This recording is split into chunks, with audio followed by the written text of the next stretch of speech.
영어 알파벳을 번호를 매기고 100이라고 하는 숫자에 정확하게 해당되는 영어 단어가 뭐냐 누군가 질문했어요.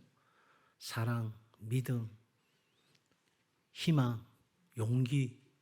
근데 여러분 정확하게 100점이 되는 것이 바로 attitude, 태도입니다. 여러분 그러니까 우리 인생에 있어서 가장 중요한 건 인생의 태도라고 할 수 있을 텐데요.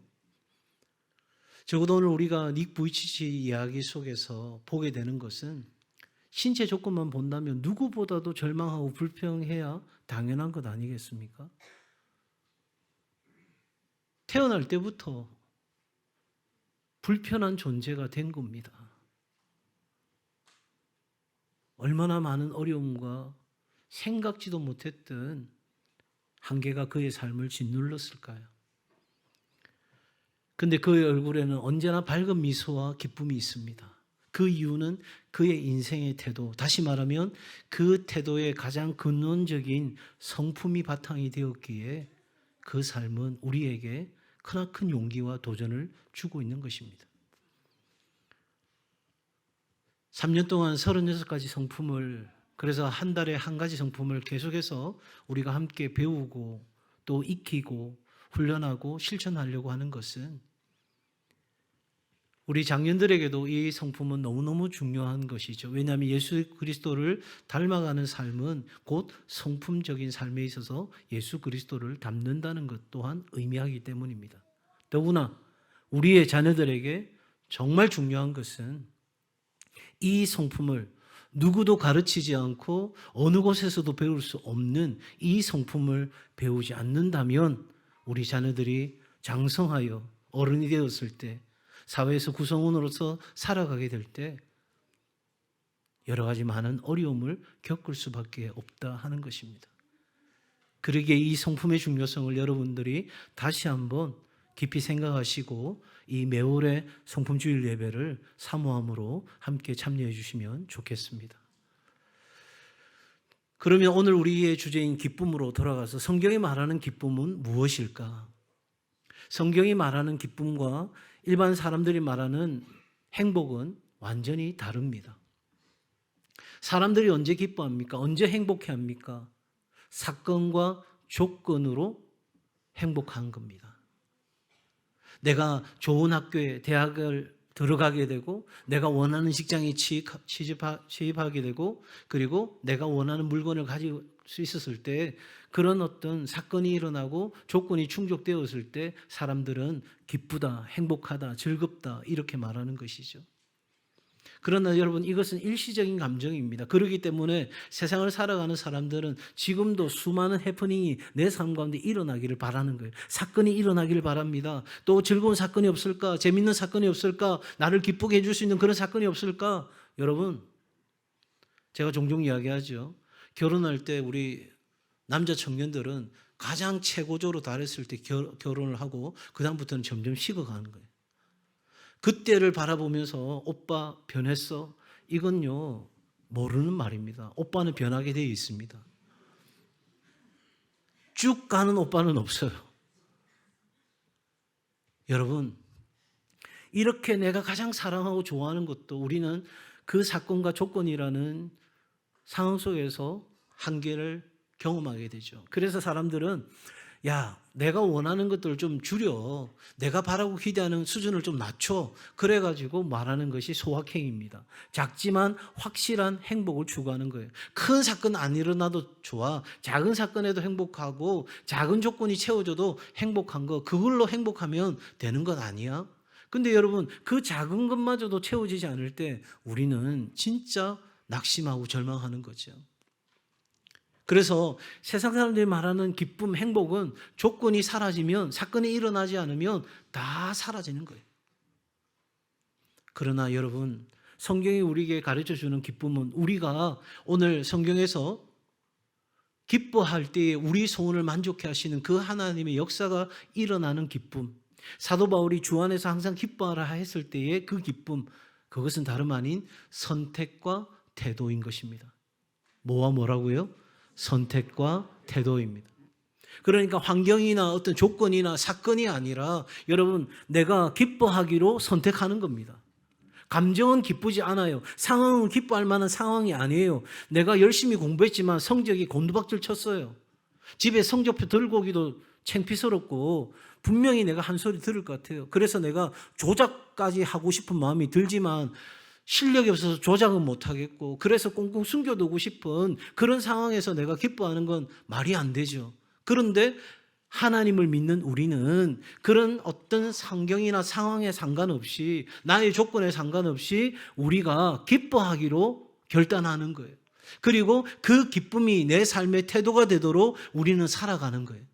그러니 이 기쁨은 하나님과의 관계에서 우리에게 오는 영적인 힘인 거예요. 그냥 내가 기뻐하자 한다고 되는 것이 아니고 내 환경과 상황의 조건이 내가 원하는 것으로 이렇게 딱 맞아져서 기뻐하는 것이 아니고 어떤 상황에서도 내가 기뻐하기로 하고 그 기쁨의 태도를 지켜내는 것, 그것은 우리에게 있는 것이 아니라 하나님으로부터 오는 영적인 파워가 우리에게 있을 때 가능한 일인 거죠. 그러니 성경은 우리에게 하나님께서 우리에게 기쁨을 주시는 분이시고 그 하나님으로 인하여 너희는 언제나 항상 기쁨을 선택하고 기뻐하는 태도를 갖추라고 이야기하는 거예요. 그래서 여러분 사도 바울은 그 차갑고 어두운 감옥에서조차 우리에게 이렇게 고백합니다. 주 안에서 뭐하라? 항상 기뻐하라. 내가 다시 말합니다. 내가 확실하게 말합니다. 내가 분명하게 선언합니다. 뭐하라? 기뻐하라. 그러니 방금 말씀드린 것처럼 환경의 결과가 아니라 기쁨은 하나님을 받아보도록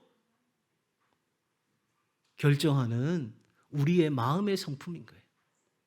그러니까 내가 어떤 상황 가운데서도 슬퍼하는 상황 속에서 팔도 다리도 없는 그래서 너무나 불편한 상황 가운데서도 나는 내 없는 삶을 바라보는 게 아니라 여러분 없는데 있는 것처럼 생각하자는 게 믿음이 아니에요. 팔은 없고 다리는 없는 거예요. 내 삶은 불편한 거예요. 경제적인 어려움이 내게 있는 거예요. 그리고 나의 건강은 건강하지 않아요. 생각지 못했던 삶의 어려움과 위기가 내 삶에 찾아와 있는 거예요. 그건 현실이에요. 사실이에요. 그럼에도 불구하고 나는 누구를 바라보니까? 하나님을 바라보니까 하나님은 어떤 분이신데 하나님은 나를 사랑하시는데 잊지 않으시고 포기치 않으시고 끝까지 나를 사랑하시며 하나님은 나와 함께 하시고 나를 위해 지금도 쉬지 않고 일하시는 분이시고 하나님은 우리에게 하신 말씀을 틀림없이 지키시는 변치 않는 약속하시면 우리에게 그 약속이 반드시 이루어지는 그 하나님이기에 하나님이 나를 돌보신다고 약속하셨다면 틀림없이 나를 돌보시는 거예요. 여러분 우리는 닉 부치치의 그 믿음의 고백을 기억할 필요가 있어요. 팔도 다리도 없어요.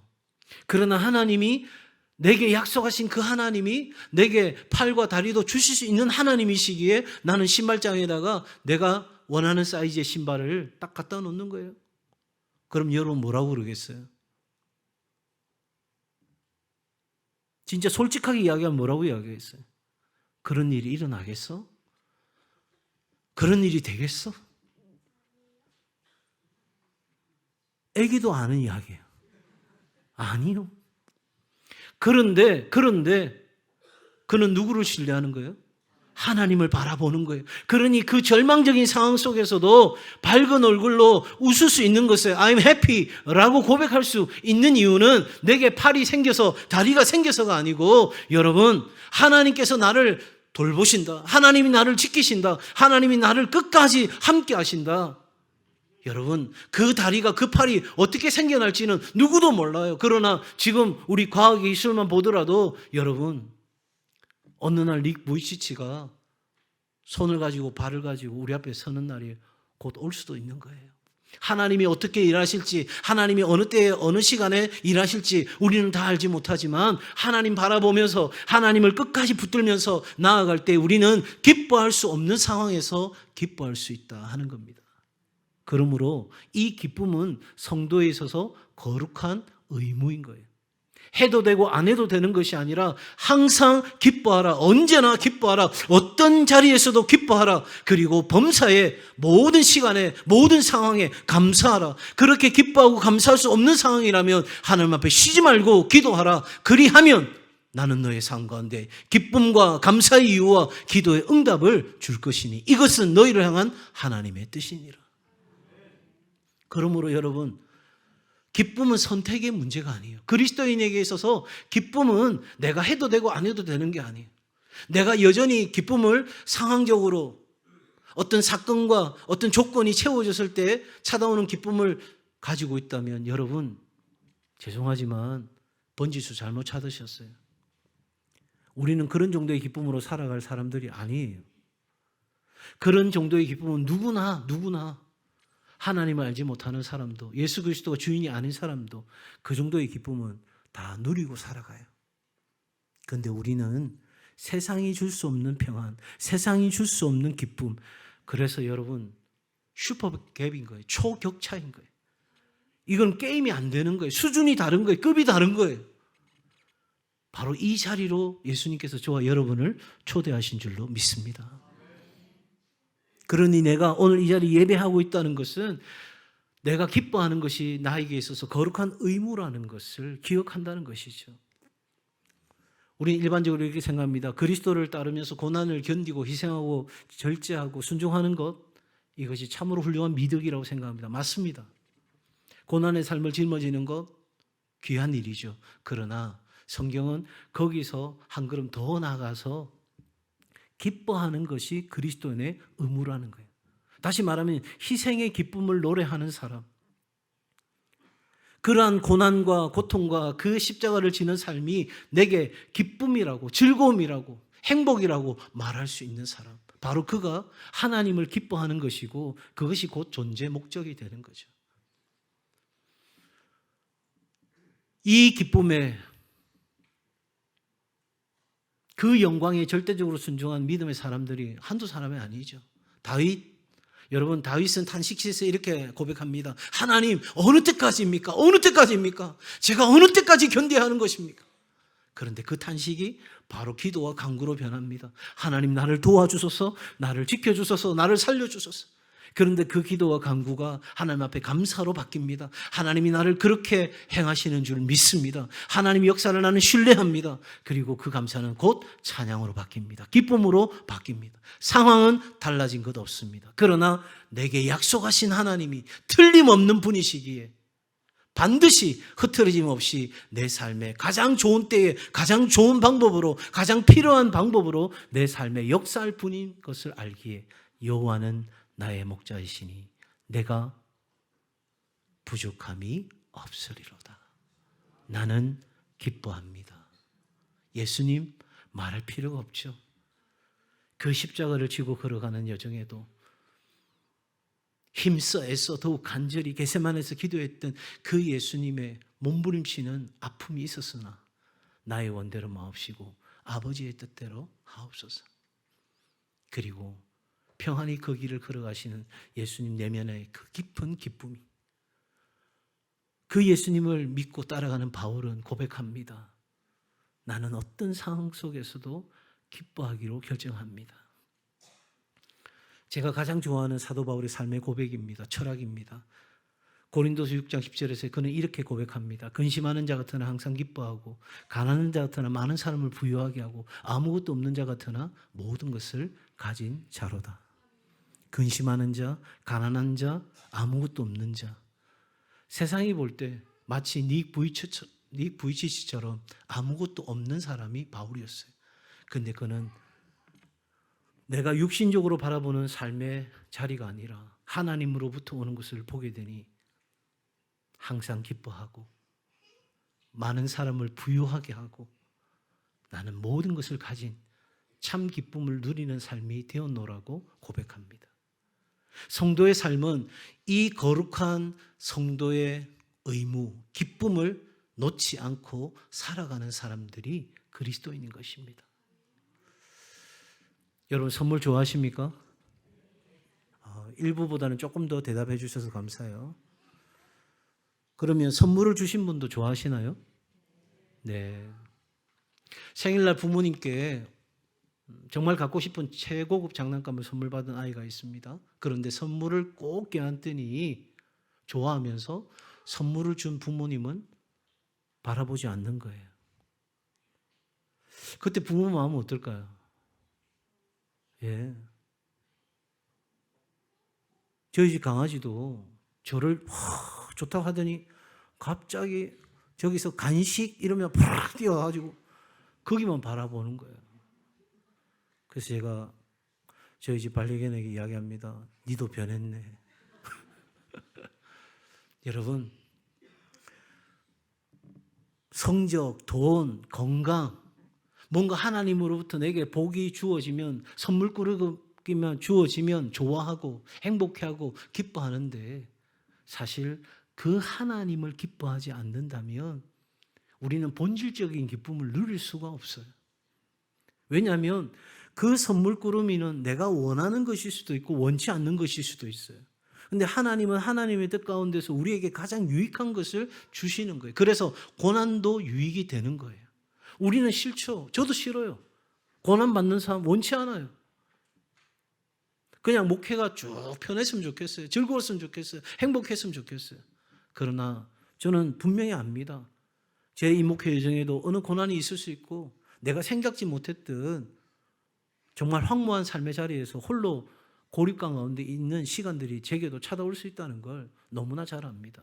여러분, 잘 한번 생각해 보세요. 선물만 좋아한다면 결국 우리는 그 선물에 천국과 지옥이 오르락내리락 할 것입니다. 그런데 하나님을 기뻐하기로 하면 하나님은 변함없습니다. 하나님은 흔들리지 않습니다. 하나님은 우리에게 가장 좋은 것을 언제나 주시는 분이십니다. 그러면 우리의 기쁨은 충만한 기쁨이 되는 거예요. 더군다나 우리가 우리에게 선물꾸러미를 주시는 그 하나님을 기뻐할 때, 내가 하나님을 기뻐하기에 고난의 길을 갈 수 있습니다. 내가 하나님을 믿기에 희생의 길도 걸어갑니다. 내가 하나님을 믿기에 기꺼이 내가 섬김의 자리에 있습니다. 여러분, 그렇게 내가 하나님을 기뻐할 때 하나님은 우리에게 이렇게 말씀하시는 거예요. 너희의 기쁨이 너희에게 충만할 것이다. 하나님으로부터 오는 너희의 기쁨이, 우리의 기쁨이 우리 안에서 충만하게 되는 역사가 일어나고 그 기쁨 가운데 살아가는 우리를 보면서 여러분, 하나님은 가장 큰 영광을 받으시는 거예요. 그러니 여러분, 하나님 앞에 설 때에 울며 엎드리는 것도 귀한 것이지만 그 울음이 기쁨으로 찬송으로 바뀌는 그 역사가 우리 가운데 있기를 바랍니다. 이 기쁨을 추구할 때 우리에게 심각한 두 가지 질병이 있어요. 바로 교만과 자기 연민이라는 질병이에요. 이것이 사라집니다. 여러분, 교만은 뭡니까? 일이 잘 풀릴 때 내가 잘해서, 내가 노력해서, 내가 열심히 해서 그렇게 된 거야. 여러분, 그거 교만입니다. 자기 연민은요, 일이 뜻대로 되지 않을 때 왜 나는 이렇게 힘들어? 우리 가정은 왜 이런 거야? 내 자녀들은, 우리 부모님은 도대체 왜 이런 거야? 그러면서 자기 연민에 빠집니다. 그렇게 되면 우리 안에 수치감과 정죄감이 자리를 잡게 되고요. 그렇게 되면 우리에 대한 왜곡된 생각을 하게 되고 결국은 자기 학대로 이어지게 됩니다. 그리고 그 삶의 끝은 어떤 이는 자살로 생애를 마감할 수도 있고 어떤 이는 심각한 고통 속에서 울부짖으면서 계속해서 그렇게 어두운 데서 벗어나지 못한 채 살아갈 수 있습니다.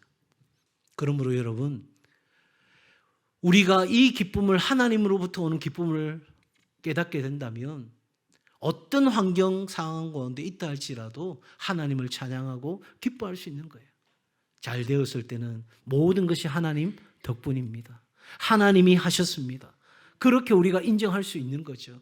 또한 자기 연민에 빠지지 않고 변함없이 사랑하시는 그 하나님 때문에 우리는 다시 미소 지을 수 있는 겁니다. 이러한 기쁨을 우리의 일상의 성품으로 가져와서 실천하는데 중요한 것이 있습니다. 같이 할까요? 시작.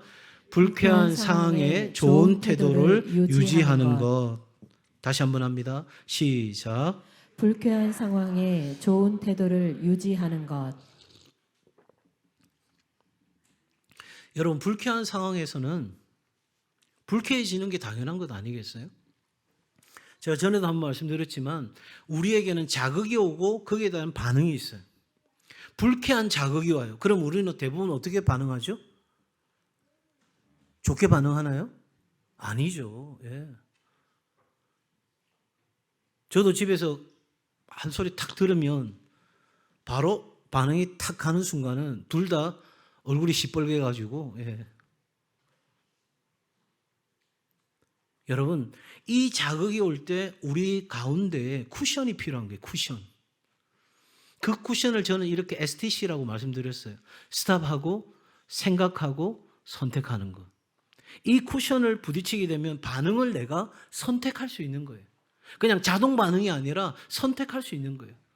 근데 이 쿠션을 하나님으로부터 오는 기쁨, 내가 그것이 의무고 내가 반드시 선택해야 될 삶이라는 사실을 쿠션으로 두게 되면 어떤 불쾌한 자극이 우리 가운데 와도 내가 살아가야 될, 살고 싶은 그 기쁨이라는 쿠션에 딱 부딪히면서 우리는 뭐 하기로 선택할 수 있어요? 기뻐하기로 선택할 수 있는 거예요. 아이고, 그 정도 되면 막 훌륭한 사람이죠. 여러분, 우리 주님은 그런 삶이 우리 안에서 이루어지기를 바라는 게 아니라 명령하신 거예요. 해바라기는 흐린 날에도 언제나 해가 있는 방향을 보죠. 여러분, 불쾌한 상황을 바라보면 불쾌할 수밖에 없어요. 네가 나를 화나게 했잖아. 우리는 그렇게 말합니다. 저도 그럴 때가 있습니다. 여러분, 짜증나는 상황을 계속 바라보게 되면 우리는 불평이 걷잡을 수 없이 계속 커지는 거예요. 나름대로 들은 이야기는 있고 인격은 있어서 그걸 내가 눌러놓잖아요. 용수술처럼 눌러놓잖아요. 그런데 어느 날 내가 싫어하는 말 한마디 딱 들어오면 그 눌러놨던 용수술이 폭발하는 거예요. 그때도 그러더니 지금도 그러고 앞으로도 그럴 거 아니야? 이렇게 살 바에는 끝내자. 이렇게 될 수 있는 거예요. 그러나 여러분, 우리 가운데 역사하시는 하나님을 보게 되면 어두운 상황 속에서도 그 기쁨이라는 쿠션에 부딪히면서 우리 가운데 일하고 계신 하나님 바라보면서 조금은 더 참고 견디고 믿고 바라봐 줄 수 있는 힘이 생기는 거예요. 내게서 생긴 힘이 아니라 하나님으로부터 오는 힘이 생기는 거예요. 그러면 내 삶에, 내 가정에 기쁨의 꽃이 피어나는 겁니다. 여러분, 이 기쁨에 있어서 가장 중요한 비밀이 하나 있는데요. 그것은 마음의 눈을 하나님께 돌리는 것입니다. 들리는 불평의 이야기, 보여지는 불편한 상황들, 거기서 눈을 들어서 하나님을 바라보는 것. 그냥 바라보는 거예요. 뭘 하겠다고 바라보는 게 아니라 그냥 하나님 바라보기로 결정하면 그 하나님 사모함으로 예배하고 기도하는 중에 하나님이 내 삶 가운데 무너졌던 기쁨의 자리를 회복시키시고 우리는 그 불편하고 여러 가지 어려운 상황들을 견딜 수 있는 힘이 생기는 거예요. 온가족 성품 주일 예배에 우리 5가지 결심을 가족들과 함께 했으면 좋겠습니다. 첫 번째 결심입니다. 같이 읽습니다. 시작. 날마다 순간마다 선한 것을 찾겠습니다. 네, 우리 가족 안에서 선한 것을 찾는 거예요. 좋은 것을 찾는 거예요. 감사한 것을 찾는 거예요. 이때 중요한 게 있어요. 당연한 것은 있어요, 없어요? 다시 묻습니다. 당연한 것은 있어요, 없어요? 없습니다, 없습니다. 네. 없습니다, 여러분. 집에서 음식 만들었는데 가족들이 먹어주는 거 당연한 거예요? 맛없는데 어떻게 먹어요? 이상한 건데 어떻게 먹어요? 그런데 가족들이 기쁨으로 먹어줘요. 감사한 일이죠. 애들이 진짜 말 안 들어요. 근데 저녁에는 집에 꼭 들어와요. 하라는 공부는 안 해. 근데 계속해서 집에 들어와서 집에서 밥 먹어. 당연한 거 아니에요. 집에 안 들어오면 어떡할 거예요? 예? 예.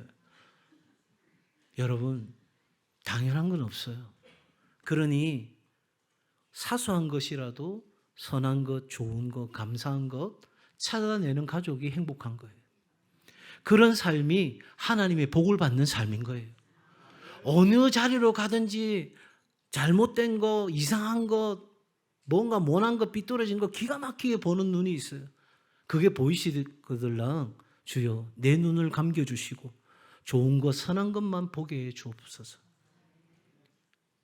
여러분 그러니까 감사한 점을 먼저 발견하는 거예요. 두 번째 같이 읽습니다. 시작. 하나님을 믿으며 고난에도 미소 짓겠습니다. 닉 부이치치 이미 오래전에 소개되었고 한국에도 왔었고 책도 나오고 영상도 많은 도전이 있었습니다. 제가 이번에 설교를 준비하면서 수많은 사람들의 스토리가 있죠. 근데 이분의 이야기를 다시 소개하게 된 것은 이분만큼 확실하게 우리에게 무엇을 바라보고 사는지를 가르쳐 주는 분이 없다는 생각이 되었습니다. 하나님 믿으면 우리는 오늘도 절망하는 자리에서 하나님이 내게 필요한 손도 주시고 발도 주시고 우리를 걷게 하시고 뛰게 하시고 우리의 소원을 만족케 하시는 역사가 일어나게 될 줄로 믿습니다. 믿음이 있으면 우리는 이깁니다. 믿음이 있으면 우리는 건짐을 받습니다.